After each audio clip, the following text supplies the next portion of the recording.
actually nearly everything of the hardware except sound is working under Linux.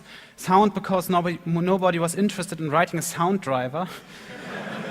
We have SMP support for the 3 cores. We have a frame buffer driver, as you can see. Oh, there's no network, so it will take a moment. Oh. Yeah.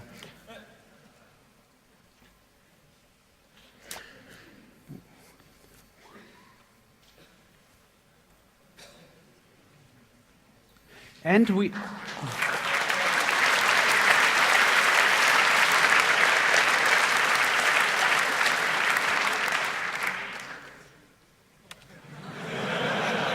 Yeah, the real-time, there's no real-time clock, so it's pretending to be for 30 years ago, but let me try to fix this. Oh no.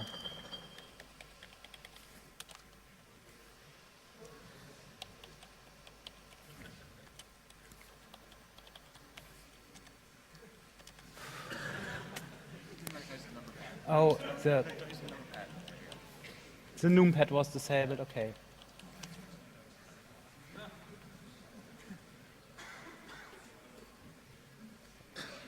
Yeah, so it actually run GNOME on it. So we have prepared some GPU demo. We have developed a 3D driver for the GPU inside there. Okay.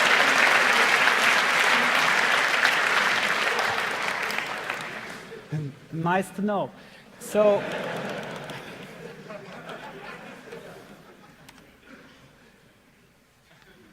this is the 3D chip running from Linux. Reverse engineered the original game, and we are able to use the 3D chip in it. It's not a standard interface, but we can run some code to do some triangles and stuff. It's actually quite fast. I think this runs with a couple of 1,000 frames per second. Okay. Actually, after we published our attack, or even before, well, we talked with Microsoft about this to develop a solution which is great for everyone, because at that time we thought it might be a bad idea to just release an exploit, because we were scared of Microsoft reactions, because we didn't know how they would react. In the end, they reacted quite good. They even invited us to talk about the hack at Redmond. So that's where we met the people. Sonst mach mal aus einfach.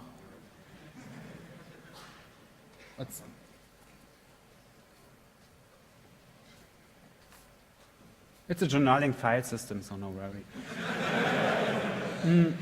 So what I did was to fix the exploit in the kernel by releasing a system update which used the efuses to revoke the old kernel, which was exploitable. So for a long time in the last year, it wasn't possible to use Linux on a new system, but then some clever hackers developed a process which allowed downgrading. The problem is, basically, we want to boot the old base kernel again without all those patches which patch the exploit. This isn't possible because the efuse is burned. So let's say the sequence count is 1 and not 0 anymore, because 1 efuse is burned. And there is a section in the flash ROM which says that only if the sequence count is 0, it would run the unpatched kernel. And of course, we want to change that value. It's possible to change. However, there is also a hash stored in the flash ROM, and that hash is calculated using a secret key, which is the per CPU key. So if we don't ever run Linux on a system, we don't know the CPU key. If you run Linux, you can extract the key. But if you haven't run Linux, this is a problem. So basically, in the flash, two values are stored. First, the value we want to change, and then a hash of that value together with a secret key, which we don't know. Then the bootloader does recalculates the hash of the value stored in flash ROM with the secret and compares that to the hash which is stored in the flash ROM. You can see this in this graphic here.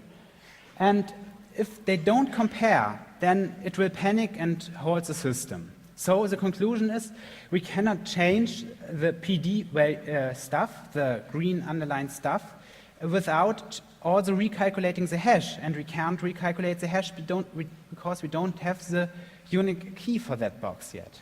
So we cannot change the sequence counter to let us boot the exploitable kernel anymore. Well, okay, maybe we can. Because memcompare compares two memory areas, and if it encounters a byte which doesn't match, it will stop and return the difference.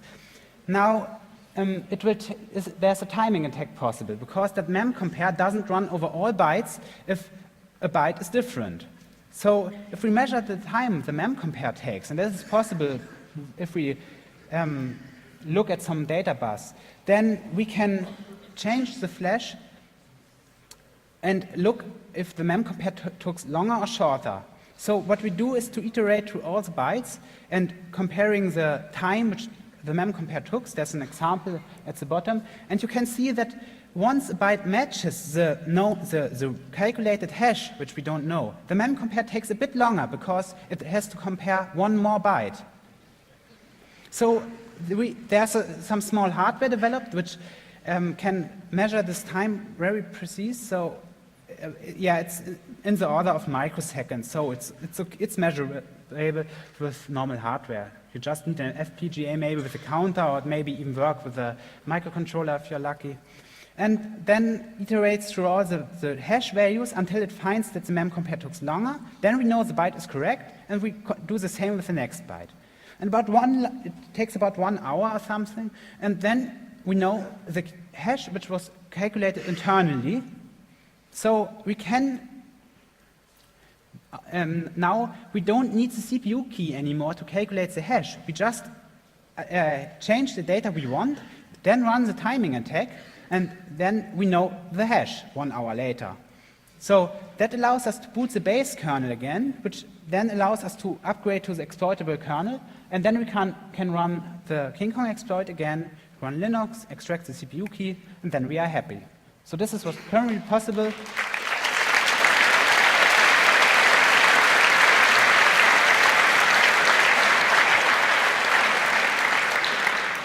This is currently possible on nearly all Xboxes sold today. The really new ones, it isn't possible anymore, not because they fixed it, but because the base kernel doesn't run anymore on those hardware, because they've got a new CPU, the 65 nanometer version, and more importantly, they've got a new GPU, which has a different revision ID. So the old kernel doesn't run on that hardware anymore. That's the only problem. Yeah, I think, Ben, are you there? Oh. There. Okay, sorry. Ben wants to talk a bit about the Wii. We had some recent discoveries in the Wii, and Ben wants to say some things about, and it's maybe a nice comparison to the Xbox because it uses quite a different security concept, and if it worked out or not, Ben will say something. Is this microphone on? Maybe not. I don't think so. Do we have the other microphone?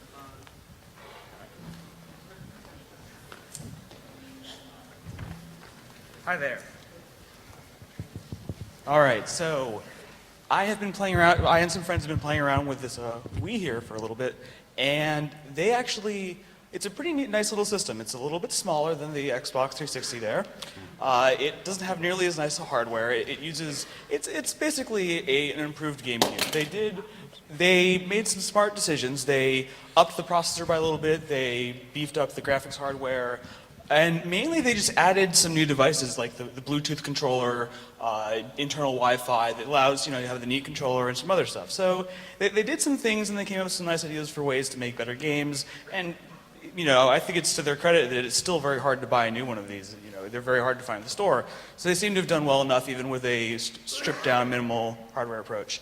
So one of the challenges they had in making this system work is that they wanted to preserve full backward compatibility with GameCube games, which on a superficial level is easy because it uses the same processor just a little bit faster, but also there were a number of other issues with, if we have this extra hardware, we'll confuse it.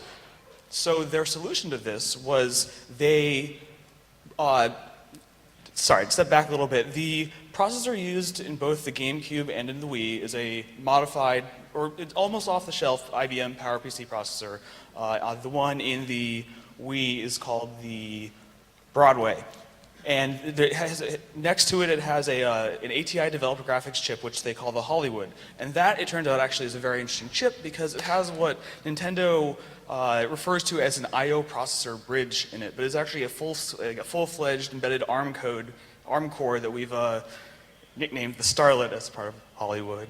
So that actually it does a lot of the authentication and all the checks and all the gatekeeping. And so this device is the gatekeeper through which all of the neat stuff like USB, Bluetooth, Wi-Fi is done. And so what happens is this chip checks. And it sits in between the DVD drive and the rest of the system, and when it detects that you're trying to boot a GameCube game, it more or less shuts itself off. It shuts off all the interesting hardware. It restricts the area of memory that you're allowed to access. And so you can run your old GameCube games, which aren't encrypted and don't have much protection, and it works out fine. You can run GameCube Linux on it, but you don't get any of the neat new Wii features. You've got a GameCube.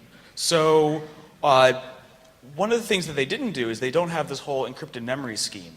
And so what we were able to do is do what we call a tweezer attack, where one of the restrictions they put in to keep something like this from happening is this chip is a gatekeeper between the processor and the memory, and it only lets the processor see like the lower 1/8 page of the memory because that's all that the GameCube had. We had more memory, and in that memory there are fun things like encryption and decryption keys. But you can't see them because you can't get to that memory. Well, if you manage to tie two of the address lines together for a brief moment and then have it try to read the memory, it turns out you can actually read all of the memory with a few little maneuvering. So we were able to do that and then hook up a serial line to one of the controller ports and dump a bunch of data out and parse through it or whatever. And so with that, we were able to recover some encryption keys. And so then I think I have something I can show, hopefully. So we can, So this is hot off the presses. This first worked about an hour ago, so hopefully it'll still work.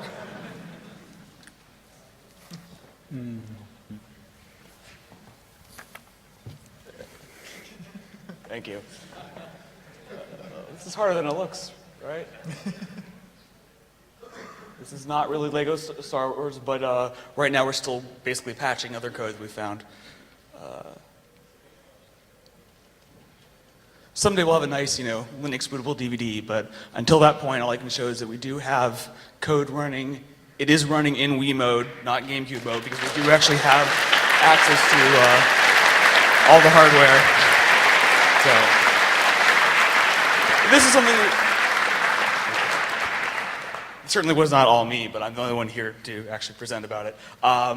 We hope to have a release sometime soon, but not yet. It's still very, very rough. Like I said, I don't even have any slides, so we didn't think it was going to work. But it did work the last minute, so we thought we'd stand up and show this is what happens if you don't have encrypted memory. So.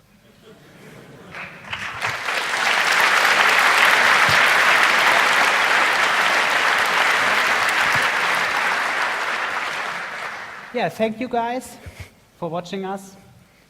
And yeah, that's it. Are there any questions? But I think we're quite late, so maybe if somebody wants to talk with us, we are downstairs in the Hack Center. I think you can't miss the Xboxes. So just go there and ask us. I think it's better than asking it here. I'm sorry that we are over our schedule again. So we will now go away here to make place for the next presenters.